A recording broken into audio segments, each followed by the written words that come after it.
Hi friends, Nakulan ready பண்ணிக்கிட்டு இருக்கான் chicken popcorn. Sunday special நகுலனோட சிக்கன் பாப்கார்ன். நகுலன் ரெடி பண்ணிகிட்ருக்காரு. சிக்கன் மசாலாவில் பரட்டி வச்சுருக்கான்.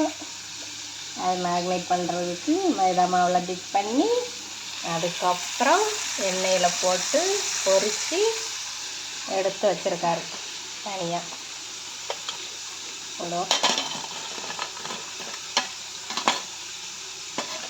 டேஸ்ட் நல்லாவே இருக்குது. கரெக்டாக பண்ணியிருக்கான். நாக்கு எவ்வளோ ருசி கேட்குது பார்த்தீங்களா? நல்ல ருசியாக சாப்பிட்ணுன்னா கொஞ்சம் கஷ்டப்பட்டு நானும் பண்ணுறேன்னு பண்ணிக்கிட்டு இருக்கான்.